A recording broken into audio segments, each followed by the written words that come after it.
I pledge allegiance to the flag of the United States of America and to the republic for which it stands, one nation, under God, indivisible, with liberty and justice for all.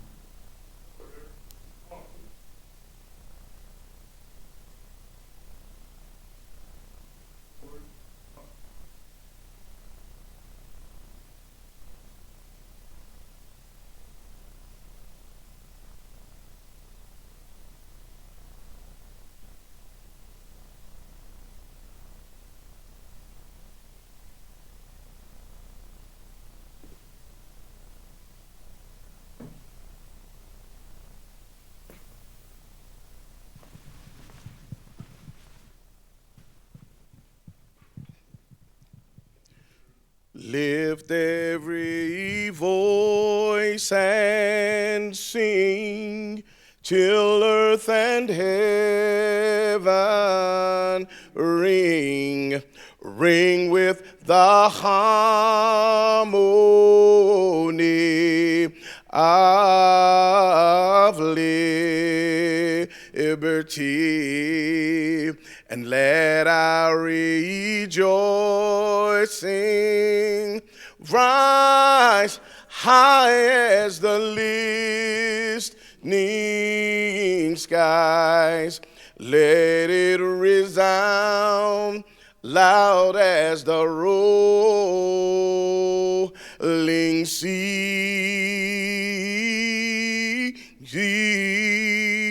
God of our weary years, God of our silent tears, Thou who hast brought us thus far on thy way, Thou who hast by thy might led us into the light, keep us forever in the path we pray. Sing a song full of the faith that the dark past has taught us. Sing a song full of the hope that the present has brought us, facing the rising sun of a new day begun. Let us march on till victory is won.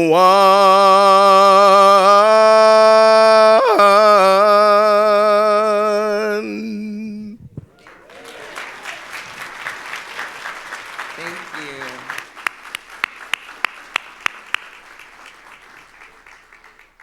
Thank you very much. You may be seated.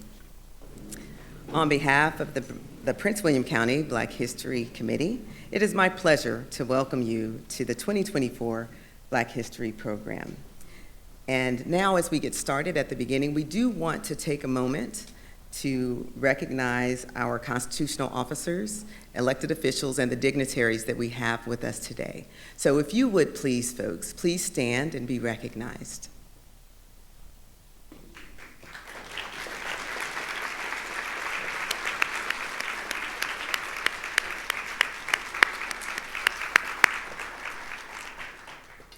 We appreciate you taking the time to be with us today.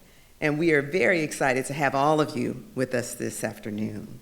This year, as is true every year, the Prince William County Black History Committee endeavors to present a Black History program that highlights the National Black History Month theme, while at the same time focusing on education around the vast contributions that African Americans have made in that particular theme area.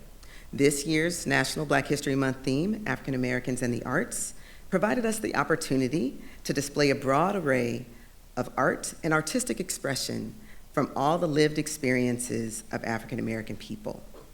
In the arts, African American influence has been profound, and African American artists of all types have used art to preserve history, culture, and community, as well as for empowerment, ushering in cultural movements that sought to inform, shape, and change the prevailing narrative of what Black people are and what African American people can do. And it is with that backdrop that the Prince William County Black History Committee proudly presents African Americans and the Arts, featuring the New Negro Movement.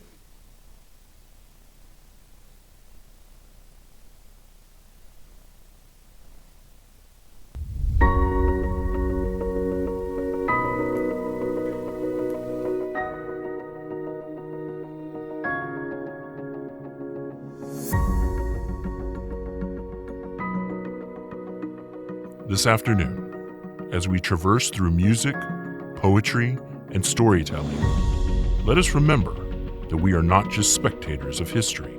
We are active participants in the ongoing journey of reclaiming our humanity and celebrating our shared heritage. The Harlem Renaissance was not only a historical era, but also a beacon of hope, a reminder that from the ashes of struggle, beauty and strength arose.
When we think of the Harlem Renaissance, it invokes images of music, song, dance, literary and scholarly works. When we investigate further and think about the word Renaissance, a quick thesaurus reference reveals other words like revival, resurgence, revitalization, rebirth, regeneration. These words, when spoken together, suggest new, fresh start, new beginnings, and finally, reclamation. You see, ladies and gentlemen, the Harlem Renaissance did not appear out of thin air, nor did it occur in a vacuum. It was a direct attempt by the newly freed and previously enslaved peoples to reclaim their humanity and shed the negative stereotypes that had been placed upon them. It was the era and beginning of the New Negro Movement. The Harlem Renaissance occurred between 1910 and 1930, which was shortly after the Civil War, which ended in 1865. During the period known as Reconstruction, the 13th, 14th, and 15th Amendments were passed. Together, these amendments permanently abolished slavery, defined birthright citizenship, guaranteed due process and equal protection under the law, granted all males the ability to vote. To support these new rights, federal troops occupied the South. Southerners generally despised these troops and wanted the occupation to end. During Reconstruction, African Americans owned stores, businesses, actively exercise their civic duties. It has been estimated that as many as 2,000 black men held elective offices. 16 were elected to the United States House of Representatives, and one, Harlem Rose from Mississippi, was the first black person to serve in the U.S. Senate in 1870. Black women who could not fully participate in electoral politics until almost 100 years later with the passage of the 1965 Voting Rights Act were politically active as well. They organized labor groups, voter registration drives, established civic engagement leagues, fought for the abolition of child labor, and were at the forefront of the women's suffrage movement. However, by 1877, the dream of blacks integrating into larger American culture and society was largely dead. The Compromise of 1877 officially ended Reconstruction. During the presidential election of 1876, there was an electoral tie between Republican Rutherford B. Hayes of Ohio and Democrat Samuel Tilden from New York. To break the tie and become president, Hayes made a backroom deal with Southern states. The Compromise of 1877 provided white Southerners their chance to stop the military occupation of the South. In the Compromise, Southern Democrats agreed to support Hayes. In return, Republicans agreed to withdraw federal troops from the South. Within 2 months of becoming president, Hayes ordered all troops removed from the South. And with it, Reconstruction was officially over.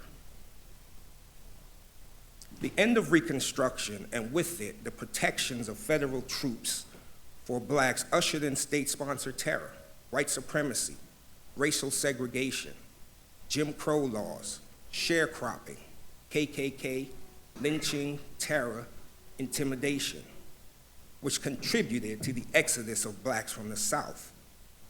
During the Great Migration, hundreds, thousands of African Americans left the South for the North, Midwest, and West, for places like Chicago, Los Angeles, Philadelphia, and Harlem. The cities where blacks arrived experienced a revival, a resurgence, a revitalization, a rebirth, a regeneration, a renaissance, and ultimately sowed the seeds of the new Negro movement.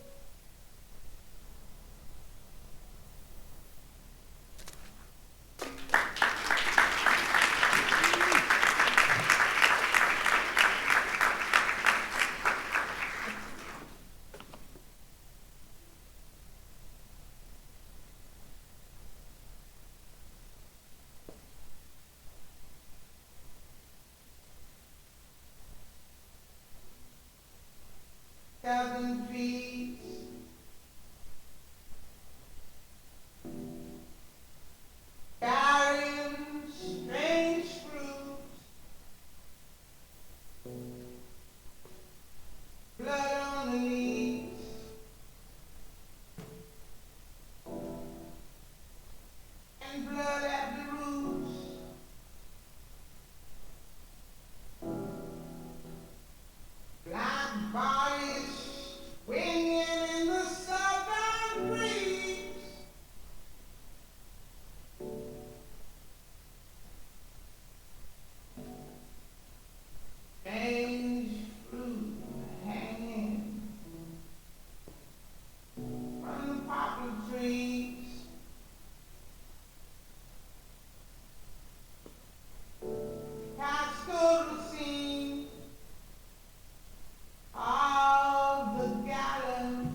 Echoes of Black Renaissance.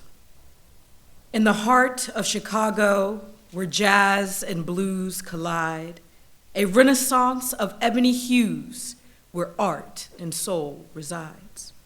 Through bustling streets, creativity flows. A city where the spirit of D. Soubel eternally glows. Westward in Los Angeles, under the golden sun, a cultural revival second to none. Movies, music, tales untold. A tapestry of dreams, bold and bold. Philadelphia, a cradle of liberty and more, where Black voices rose, impossible to ignore. From Rittenhouse Square to the steps of art, a city where freedom's song has found its heart. In Harlem, oh Harlem, a New York's embrace, a universe within a magnificent space. Hues in Hurston, jazz in the air, a symphony of souls beyond compare. In each city, a story, a glorious rise, Black Renaissance under the American skies. A testament to resilience, talent, and grace in every corner of this sacred place.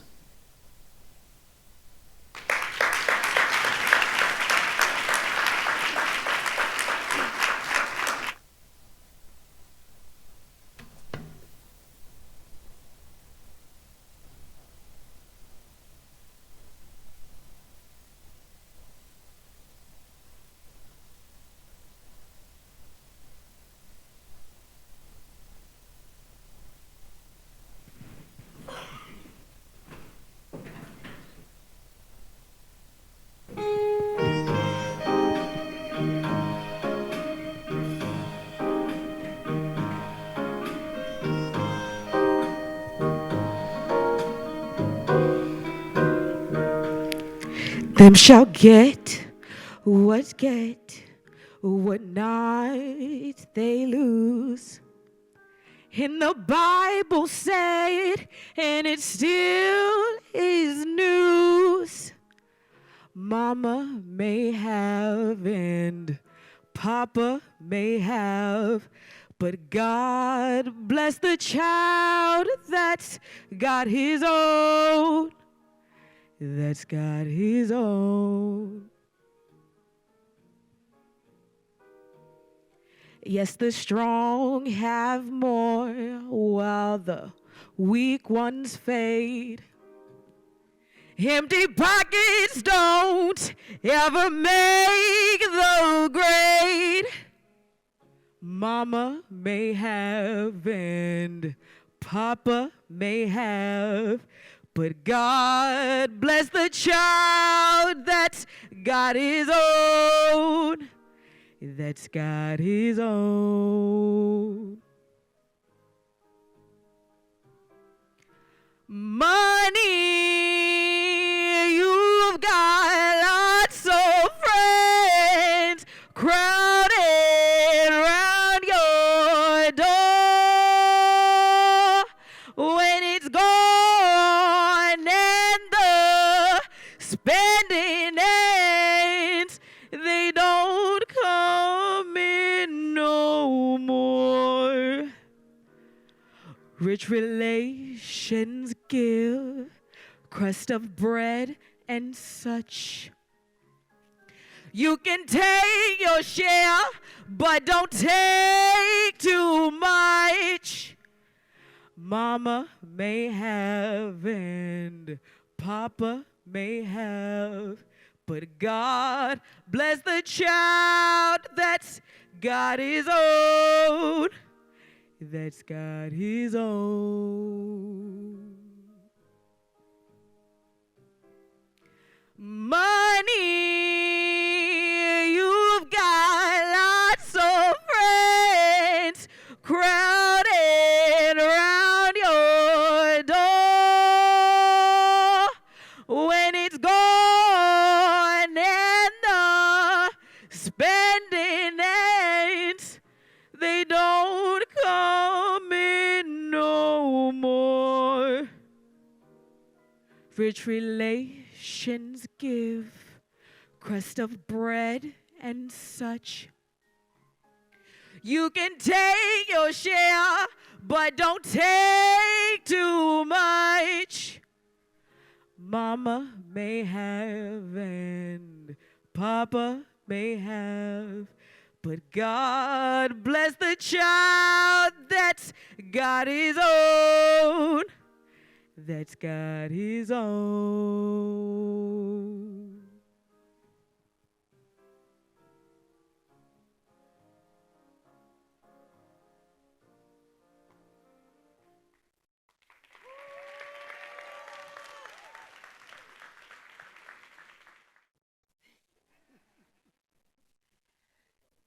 In the spirit of the Harlem Renaissance, we honor the giants on whose shoulders we stand.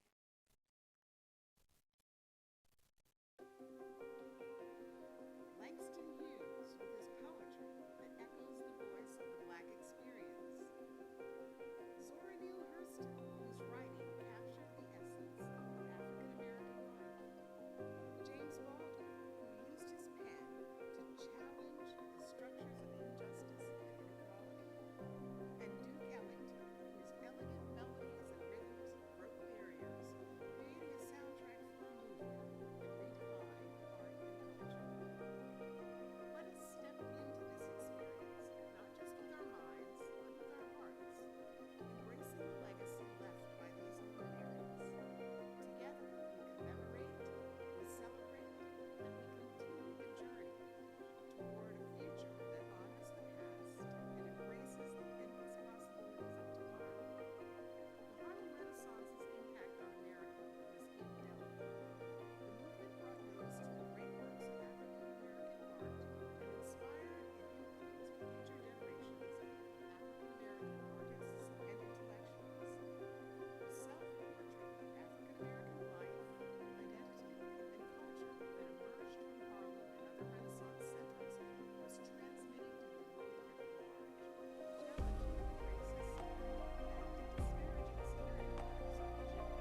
transmitted to the world at large, challenging the racist and disparaging stereotypes of the Jim Crow South. In doing so, it radically redefined how people of other races viewed African Americans and understood the African American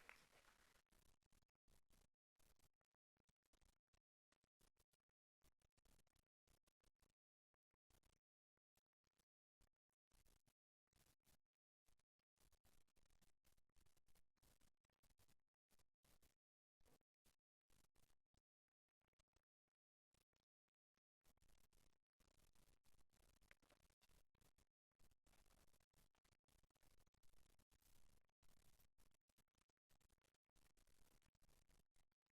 empowerment, research consciousness, and Earl Hooks was born August 2nd, 1927 in Baltimore, Maryland.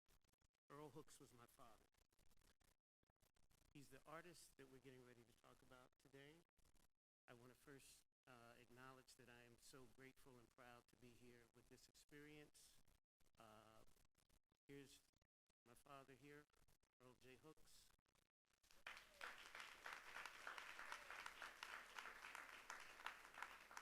This is a sculpture that he did of Martin Luther King. This is a woodcut, mother and child, that's printed on wood.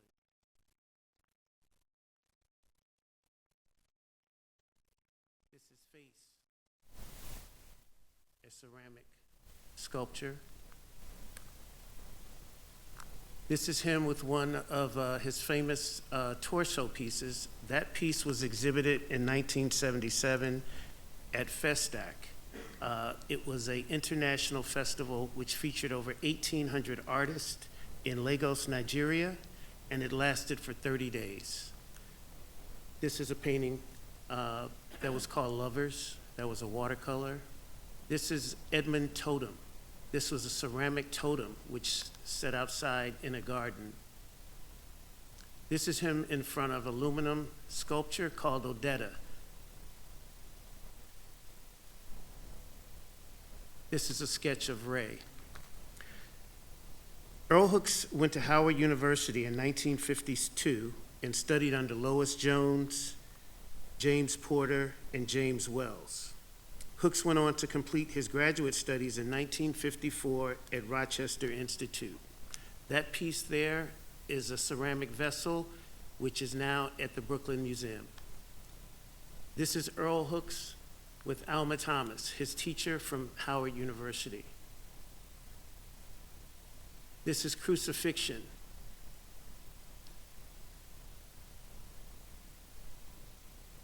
This is The Family.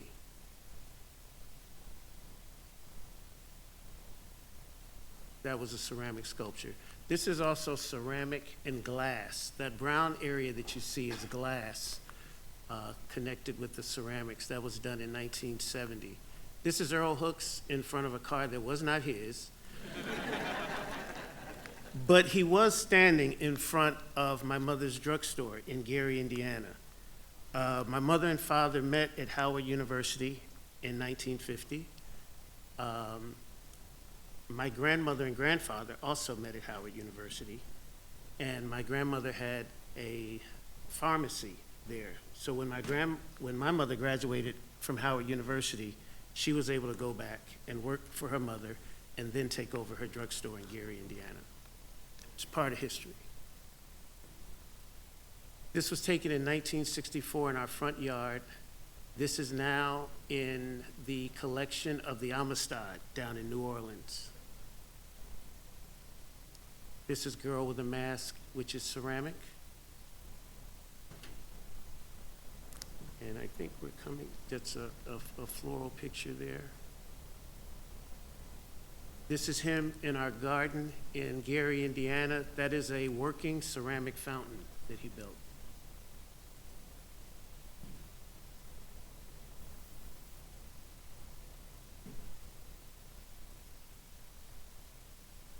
Another sketch.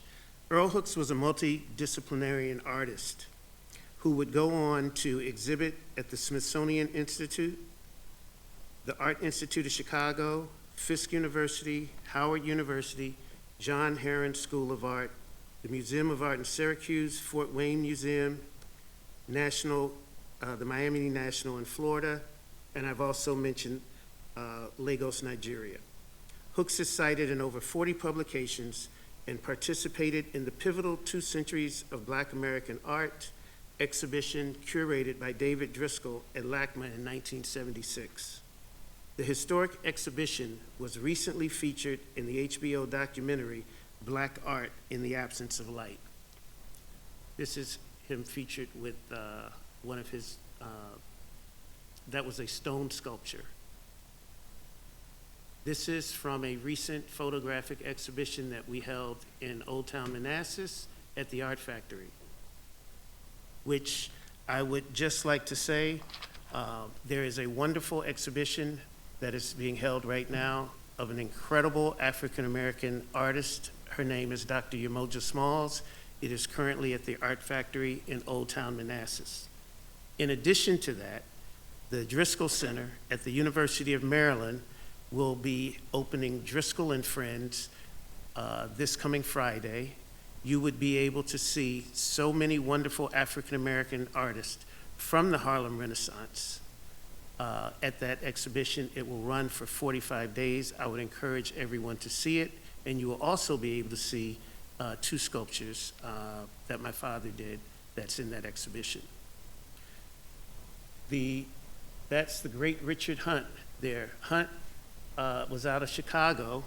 He had over 160 commissions sculptures throughout the United States, and the most recent one was, I believe it's called the book reader for the Obama Library. The sculpture that's here in front of me right now is a marble sculpture that he did in 1965. It's one of his seminal pieces, and it's on view out front if you didn't get a chance to see it. I do want to take the time to mention that keeping with the theme of the Harlem Renaissance, I included 2 pieces of work that are not of my father's, but one of Aaron Douglas, who's considered the godfather of art in the Harlem Renaissance, and who worked closely with Langston Hughes and W.E.B. Du Bois, and taught at Fisk University for many, many years. And the other is a print called The Sharecropper by Elizabeth Catlett, which is also on view in the lobby. And that's it for my presentation. I really enjoyed it. I do want to let you all know that my father was a resident of Manassas in his last days. He had come to live with me, and I'm also a resident of Manassas. Thank you so much for having me.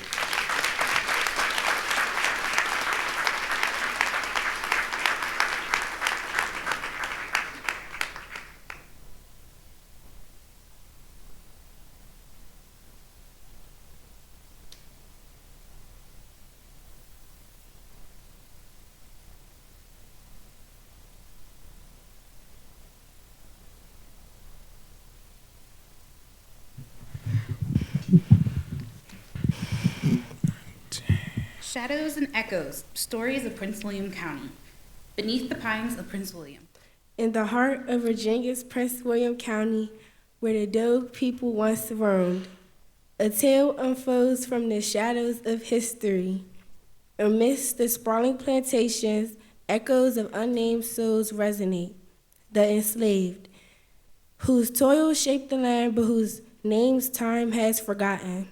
This narrative, woven from fragments of records and oral histories, follows the journey of Ada and Elijah, 2 fictitious characters representing real struggles.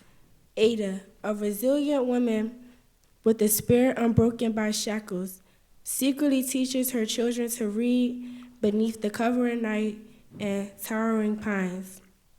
Elijah, a skilled craftsman, carves intricate patterns into wood, embedding his silent protest against the injustice he endures. Their story, a testament to the resilience and resistance within the confines of bondage, leads to a secret gathering where the whispers of freedom and equality take root, foreshadowing the ideals of the New Negro movement.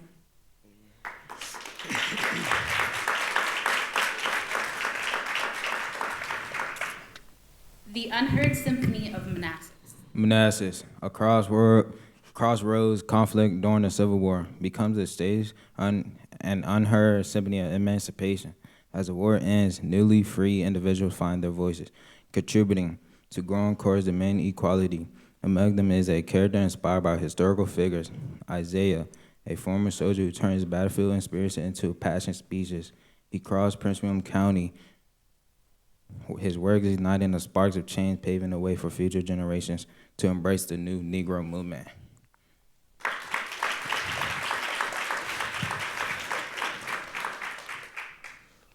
The Whispered Sit-In of Alexandria.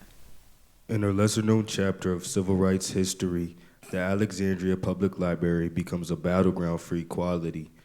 Just days before the world's attention is captured by the dropping of the atomic bomb, a group of brave young African Americans, inspired by the new Negro movement, stage a peaceful sit-in at the library. The demand is simple yet profound: equal access to education and knowledge. This tale follows the journey of young Thomas, a fictional composite of the real participants, whose quiet courage in the face of adversity becomes a beacon of hope for future generations. As the world grapples with the dawn of the atomic age, Thomas and his companions plant the seeds of a different kind of revolution, one fought with books and unyielding determination. The New Negro The New movement. Negro movement. Yeah.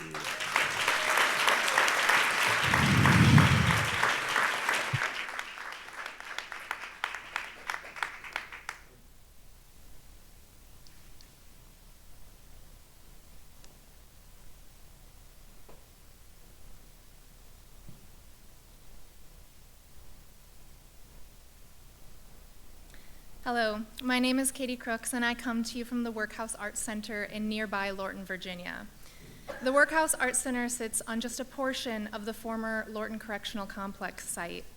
The prison's history dates back to its foundings as a workhouse and reformatory in 1910. The original facility was created based on progressive era ideals of the Theodore Roosevelt administration. It was the administration's intent to create a carceral site that would treat inmates as human beings worthy of and capable of rehabilitation. When discussing Black history and the local community, it's important to touch upon the history of the Lorton Correctional Complex. From its earliest days as a workhouse, Black men and women from the District of Columbia were incarcerated at a higher rate than the white members of the population. As time went on, the prison population grew, as did the gap between the white and Black inmates. The statistics in the 80s and 90s show that 99% of the prison population was Black, and those numbers held steady through the prison's remaining years until its closure in 2001.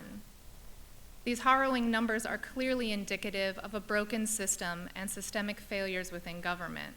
However, they also show that there was a concentrated Black community in Northern Virginia during the entire 91-year existence of the prison.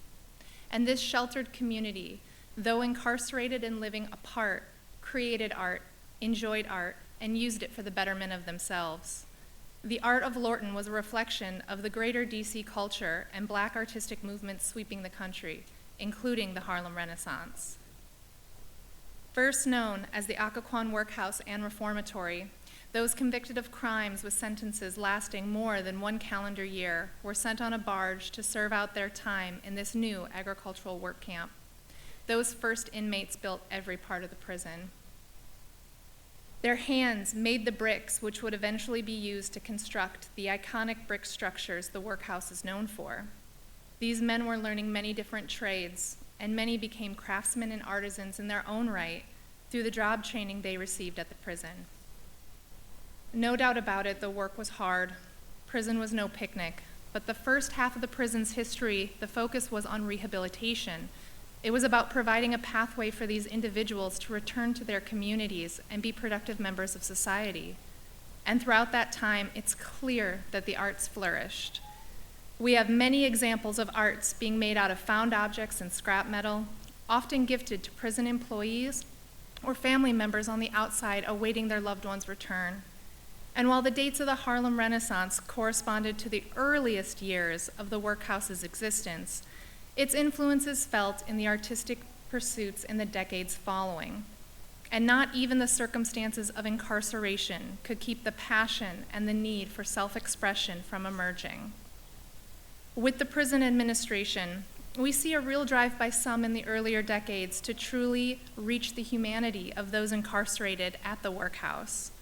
One such example of this is the famous Lorton Jazz Festival, which reoccurred annually for over a decade in the 1950s and 60s. Father Carl Breitfeller, the prison's chaplain, was the organizer of the famed festival, not because of his own love for the music, but because of his commitment to the inmates, his parish. He had a belief that true rehabilitation could not be reached if a man's soul was not also nourished. Jazz greats like Ella Fitzgerald, Count Basie, and Louis Armstrong, and others performed at the prison on the baseball field. They took no payment, simply tacking on a little time to their prearranged tours that were leading them through DC. Many commented how they loved performing at Lorton, that they could feel the gratitude of the audience, that the men and women incarcerated at the prison appreciated the music in ways no other audience did. But performing arts didn't just come to Lorton, but it came from within as well. Musical icon Chuck Brown spent his youth at the reformatory. It was in Lorton where he traded 2 cartons of cigarettes for his first guitar and learned how to play. He would go on to develop a unique style and sound of music, earning him the moniker, the Godfather of Go-Go. And the musical style he brought to life would become the official music of the District of Columbia. Civil rights activist Rosier Brown, better known as Roach, was serving a life sentence when he found himself in solitary confinement. His urge to create was so great that he scratched poems into the dust under his bunk, This led to the creation of the Inner Voices, an acclaimed theatrical troupe made up entirely of men incarcerated at Lorton. This phenomenal troupe traveled outside of the gates of the Lorton Correctional Complex more than 500 times without incident, performing original plays, skits, and social dramas they developed. Roach's work with the troupe would lead to his eventual presidential pardon on Christmas Day in 1974. One of the most revealing artistic projects to ever come out of the prison was a photography class led by photographer Karen Ruckman. This course put cameras in the hands of the inmates, and they were given the opportunity to capture moments within the institution. The students learned the finer points of film photography and developed their own work. The inmates who took this class showed not only a passion for the art form and a key eye, but also a glimpse into the very real, very human existence these men were experiencing behind prison walls. But make no mistake, the Lorton Correctional Complex was a violent and inhumane place at the end. But despite all the odds, the art in many forms found a way to flourish. Murals like the one here covered the walls of the prison and were discovered throughout the years after the facility's closure in 2001. Recognizing the historical significance of the prison property, community members in and around the town of Lorton worked to preserve as much of the historic site as possible. Many of those brick buildings built by those first men have been given a new life and can now be explored as part of the Workhouse Art Center, a vibrant arts community where we don't shy away from the history of our site, but rather look to it to help guide us as we create expressive, healing, and artistic opportunities for our community. Thank you.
who's been doing this work, by the way, for almost 30 years, since the mid-90s. Yes, a round of applause for that.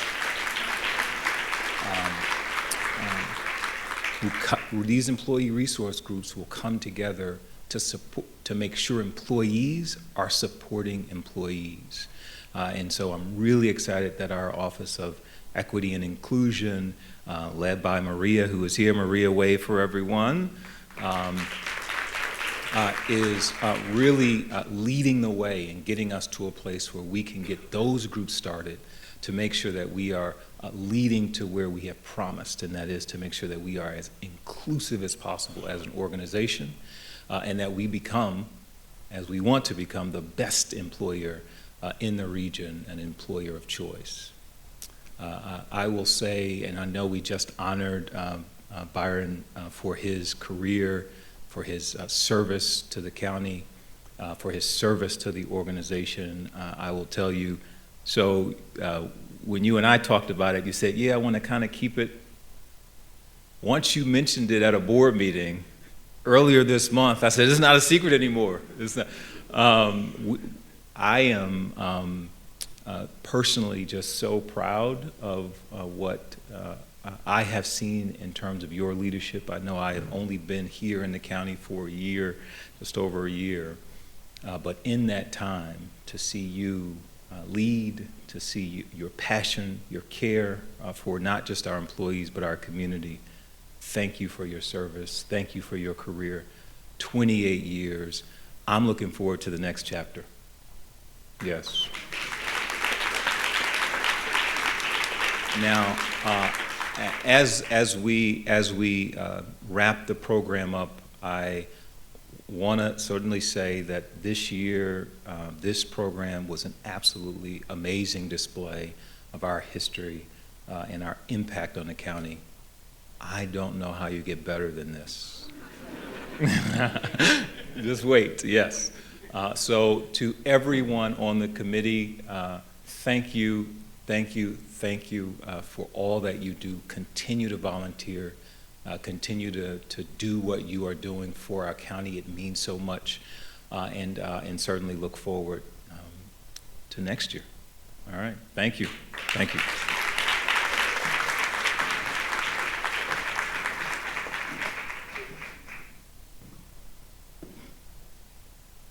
I guess after all that, it's my turn, right? Well, first of all, I just want to say thank you for showing up. Thank you for being, that light is bright. Wow. Jeez, man. I think the only next time I want to see like this bright is when I die and go to heaven. Amen?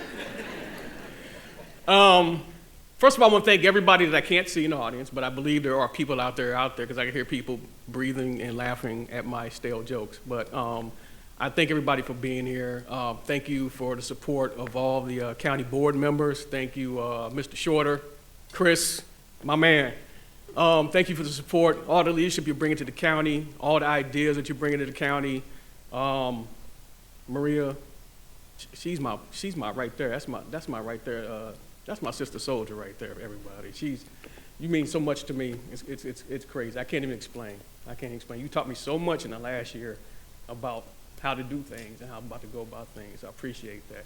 But I also appreciate all the things that you're bringing here. And I know sometimes you're not popular in what you do, but neither was people like Martin Luther King, Mahatma Gandhi, Angela Davis. Do I need to continue to go on? But we also know that we can just name a slew of people who have not been popular, but they have went on and done great things, not only for particular classes of people, but for humanity and for this country. So we benefited from the hard works of people who've done those things, despite the things that they've gone through. But I don't want to turn this into anything about me. I want to keep it on the Black History Committee. And with that, can we just have a round of applause? First of all, let's bring all the committee members up that can come up right now so that we can recognize them for all of their hard work. Everybody in the back, all the committee members, please come on up. Come on, get some shine. Come get some shine. I'm not taking all this by myself. I will tell you that this year has been the toughest time to put this thing together, and they have persevered through all the things that we have gone up against. And they never once faltered. They never once said no. They kept going. Well, they may have said no, but it sounded good when I was saying it, though. But if it hadn't been for them, this would have never have happened. Brian, where are you at, Brian? Brian is our big-time producer. I'm going to give you that credit. He's the one that took this vision that we've had here and put it together in front of what you have right now. And not just Brian, but his crew, the ones on the lights, the sounds, the ones that have been supporting us for the last few years, even the ones that have put together the stream for the internet. I did say that right? Because live stream for the internet. I made a mistake and said I was going to ASCAP somebody last week. I know it's Cash App now. So, yeah, I have to get checked on my digital knowledge. So, yes, again, if it hadn't been for them, we wouldn't be here. And obviously, I love you guys. And Sharon, that's my girl right there, Sharon Richardson. She reads very well. She sounded like a PBS narrator when she did what she did. And if you don't know Sharon, she's got so much history. She's got so much knowledge. And she's just a really superb, wonderful, enjoyable person. And I say that about everybody else too, but since Sharon came out late, I got to... Yeah, there she goes. She's checking on lunches. But another round of applause for the committee, please.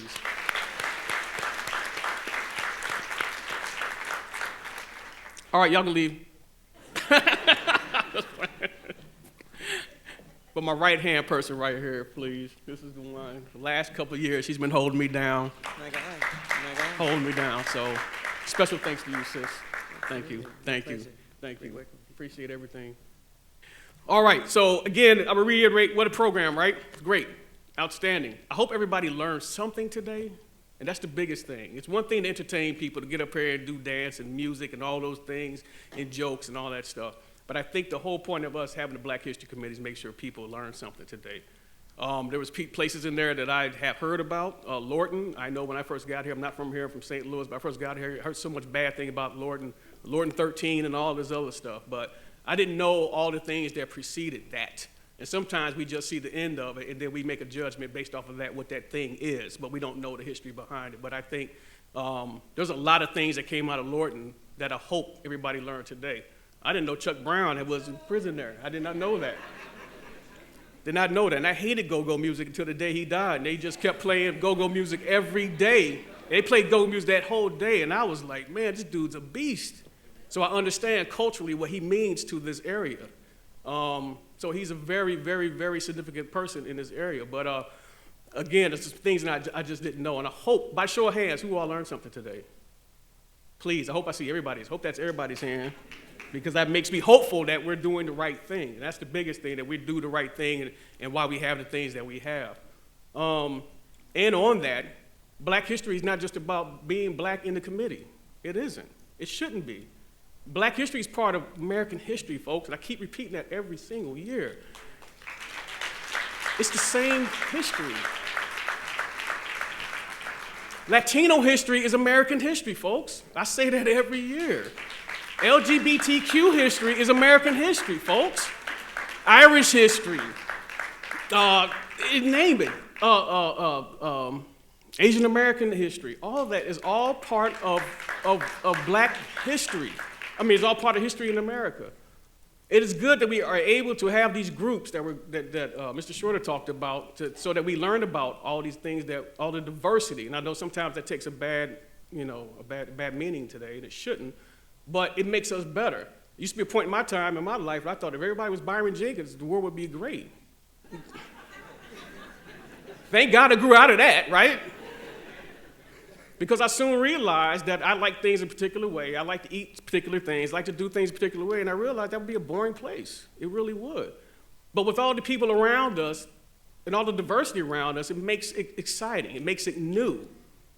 Put this in simple terms, if every car was white and every car was a Ford and every car was an SUV and that's what everybody had, would you all be happy, satisfied with that? And the answer to that is no. That's why we have all these cars out there, and diversity in cars, right? If I would, they just coined a phrase right here, diversity in cars.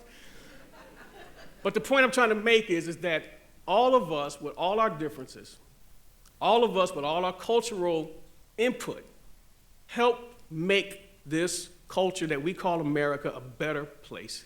This is the best, this is the greatest human experiment in the history of our existence. We should embrace that. We should take that in. Setting it away, pushing it away from us is not a good thing for us as a society. It's not good for us as a species. We will never survive. Everything that we have up to this point, 106, 12 seconds, 13, 14, up to this point, it's all been predicated on all of us pulling our resources, our hard work, our knowledge together to get to where we are as a species.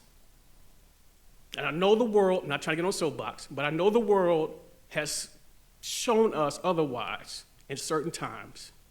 Overseas, here domestically, some of our leadership, some of those things.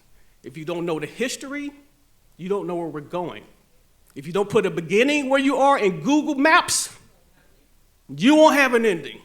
You can't even put start until it says where you originate your destination from.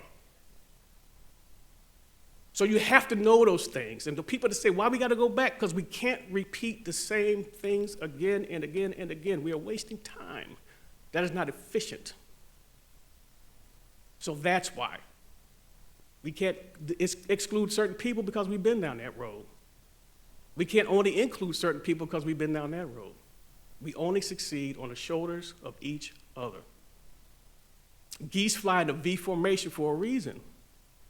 They depend on each other. That's why it's the most efficient flight formation that they can make when they fly, right? It is. But one goose flies, drops out, another one goes back, picks them up, put them back in there because they know we need all of us together to get to where we need. Without us pulling our weight and doing what we got to do, we'll never get down there. Everybody knew that, right? Why is one side longer than the other? You ever thought about that? Only because there's more geese on that side, right? What's scientific about that? But anyway. All right, I guess it's time to wrap it up. But please, I hope, again, the point we take away from this is I hope we learn something, that we are our brother's keeper, that we have to depend on each other, that we're all in this together, and that we have to move forward together. Because without each other, we don't go anywhere together. No man's an island. We have to get there together, folks. And that's the point of having a Black History Committee. I hope that the Latino committee can do the same thing. I want to say LGBTQ, because you all need to get recognition for things you've done. Any other diversity group out there, we need to get that together too. And I know that sounds bad. Some people think, we shouldn't, but we should. We need to. I would love to know about other people's cultures, and we need to do that. I want to get a Muslim group around here, man, and I want to experience some of their food and dancing, and man. Anyway, I digress. All right, folks, I won't keep it any longer. Thank you for coming. God bless you. Go out and get some food. Hope to see you again next year. Thank you.